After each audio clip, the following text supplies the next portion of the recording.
Well, hey there guys, this is one that I've been meaning to get to for quite a while. A few months ago, viewer and winner of the Cool Name competition, Jason, contacted me about a big planer that he had. He had been using it on his off-grid home to mill up lumber that he was cutting with his LT15, I believe. And he had gotten to the point where he wasn't really needing it much, and because his home he's building is off-grid, he didn't have the power source to actually run the thing correctly. He's afraid there might be a problem with the roller feed motor. It was popping the breaker, but he wasn't sure that it's not because he was running it on a generator. So he asked if I could use it here, and with the option of stopping by when he needed to use it, and I thought, win-win. This is a Grigio, I believe, P20. It's a 20-inch wide planer. It was originally a 3-phase motor, and it's been professionally switched to a single phase, so I can run it on 220 here. I've got to switch out the plug to fit my cord, but that's simple. There's some light surface rust on the feed table. It was undercover, but the structure didn't have walls, and moisture in the air got some surface rust going. He coated it with some oil. I'm going to switch out the plug, see if it works. I'll run a small board or two through it, and if it's good to go, I'll take a wire wheel and clean up all of that surface rust. This machine is extremely heavy. That I don't know what it weighs, but when I was unloading it with my tractor, I had to stack concrete blocks on my box blade to keep from flipping the thing over. And since I've gotten it here months ago, I've moved it 3 or 4 times. I've backed into it with my pickup. And so it's just time to put this thing to work, because I've got all that ponderosa pine paneling that I want to get put on the walls in my shop here. And well, no better time than the present. Now, I went and bought a new plug to replace this, but I think I can just take it apart. I need these blades to be up and down, not flat like they are. So I think I can just twist them in that slot.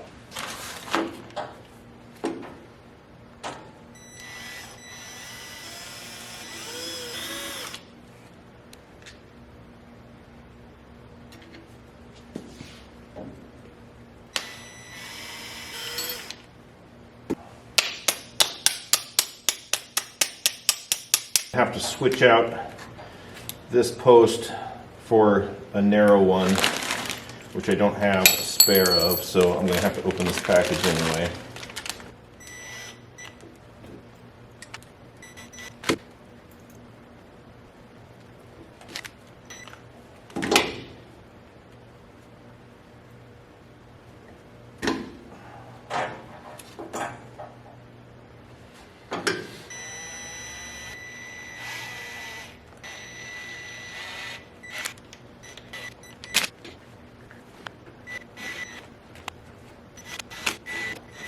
All right, I'll get my extension cord over here.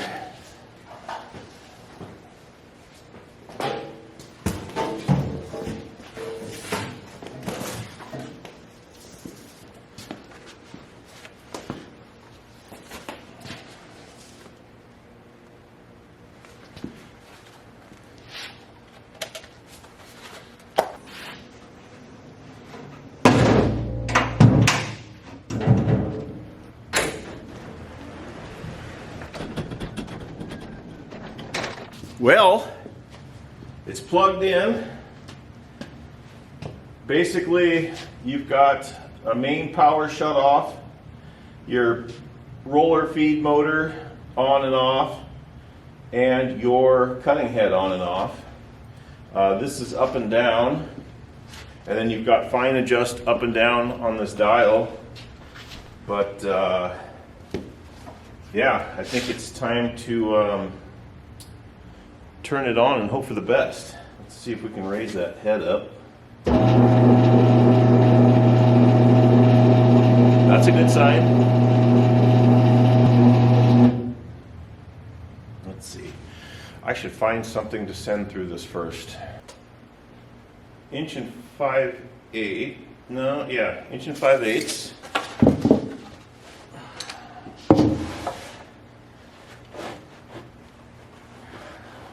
It's got an anti-kickback.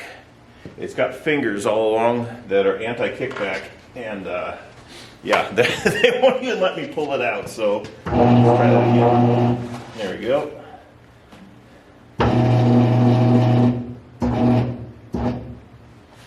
Okay. Now, feed roller.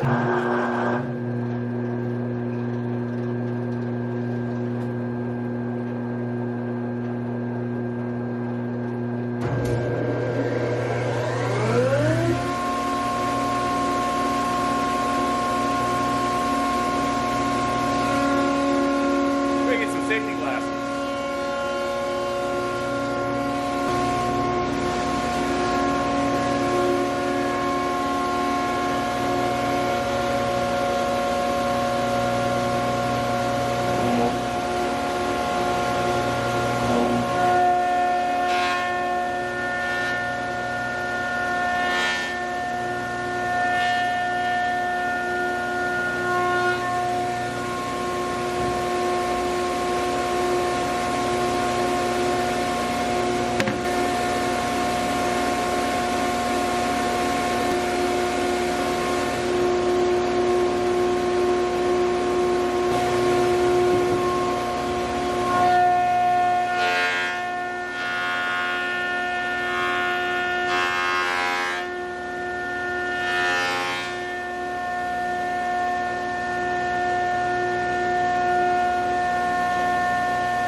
So there's this knob here that's supposed to raise and lower some rollers that are on this bed, and because of the rust on this bed, I don't think the wood's sliding very easily.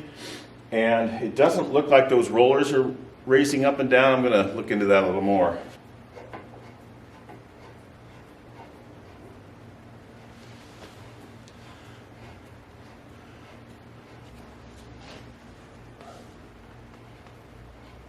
All right, I think I got the rollers to raise up. They're just above flush with the table. Another problem I think I might have been having was that Douglas fir was a little wet, so I have switched it out for a piece of English walnut that is good and dry. I've got the deck height set, so I'm going to run it through and see what happens.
Guys, this thing is an absolute monster. I've got to hook up the dust extraction, which Jason also included a 2-bag dust extractor with this. So I need to hook it up because it doesn't do as good a job of evacuating the debris as, say, my DeWalt does. It has a built-in fan. And to be honest, I don't know how hard it's going to be to replace or sharpen those knives. So I don't want to use this thing until I'm good and ready. But now that I know that everything seems to work fine, I'm going to drop that feed table as low as it'll go and take a wire wheel and try and polish off the rust. Oh yeah.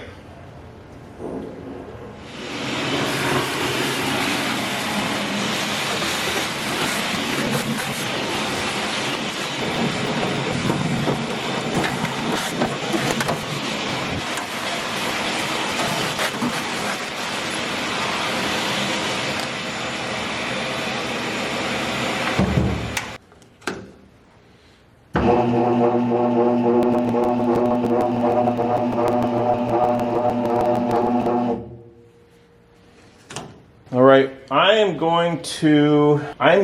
well, let's see.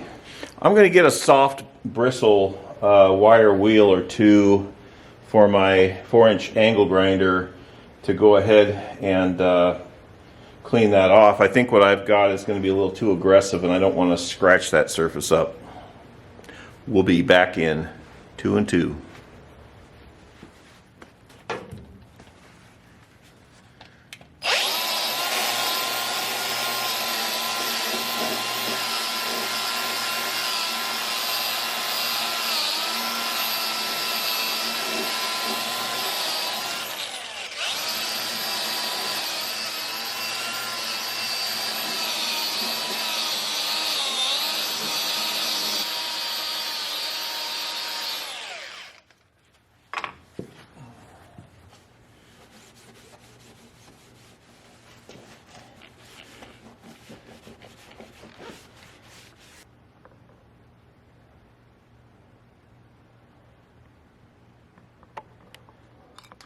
Okay, well, I've kind of set up a temporary dust collection system. I've got a 4-inch hose hooked up to one of my double bag collectors.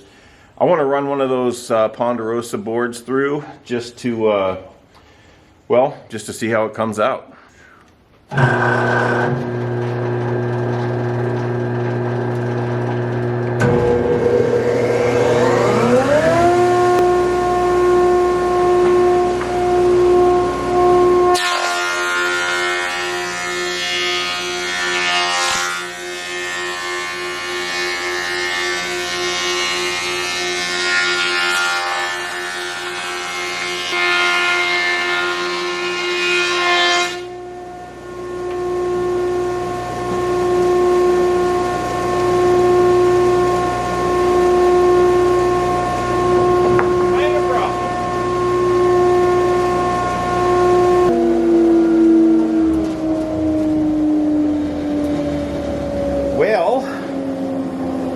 Well, I have a copper wire that's running through my dust collection tube to help with static electricity, and it caused the chips to pile up almost immediately and completely plugged everything up. So I'm going to, I think in this application the wire's not going to be, I'm not going to have a problem with explosion and static electricity because this stuff is not super fine.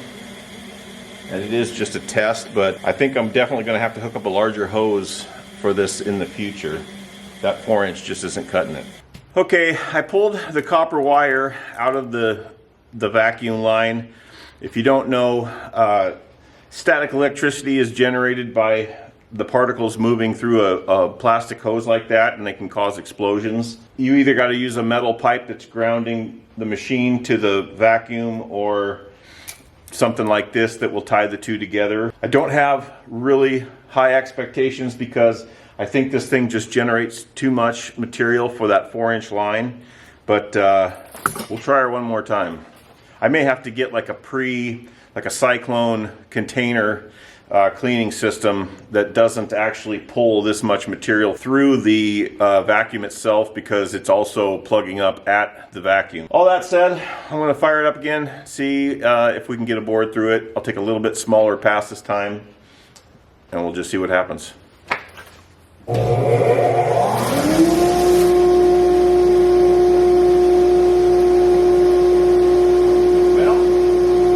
I can tell you what's going to happen. I just fired it up, and just cleaning out what was in the planer itself, it's plugged up at the vacuum, so I don't think this is going to work. This is what I pulled out of it the last time, and you can see it's already plugged up without even running the planer. The problem is there's a little bit of a grate in the middle here, and these big fluffy chips just can't get through it that fast. So yeah, I'm going to need something to separate this big stuff before it gets to the bag here. Boy, these bags would fill up in a hurry, wouldn't they? It's a great fire starter. Well, it's pretty obvious this thing is going to do an awesome job. The problem with not running the dust collection is the wheels that run this through get the shavings in between the wheel and the wood, and it actually makes little dents in the wood. So it's very critical to get that stuff cleaned out, not to mention all the whirling parts in there. But I just got to figure out dust collection. I think this thing's going to work great. So here's that piece of walnut. Down on this end where the material started getting caught between the roller and the board, I've got some little small dents, nothing that couldn't be sanded out, but I mean, this is really smooth. I'm pretty impressed with this. Gonna do some research, figure out if I can get knives for it. But yeah, I've got to get this figured out and get it placed in the shop and put it to work. Well guys, it's a bit of an anticlimactic ending, but bottom line is I think this thing is going to save me a lot of time on slabs that I would have had to use my router table on in the past, like that coffee table I just made. I could have run through this a few times. Got to get the dust collection figured out. I got a little time for that. I need to get my wood shop finished out, and what I think I'm going to do, because these things can be a huge space killer in a small shop like mine, I'm going to put this in a corner with this side facing out, and the back side will be up against a wall with a hatch in the wall so that I could just open up a small hatch and send the material through and through the wall. Kind of a pain in the butt, but this thing is so heavy that I'm super limited on where I can get it. So, but anyways, I appreciate you guys watching me go through this, and I appreciate Jason for letting me store this here and use it. Well, we'll see you again real soon. Thanks for watching.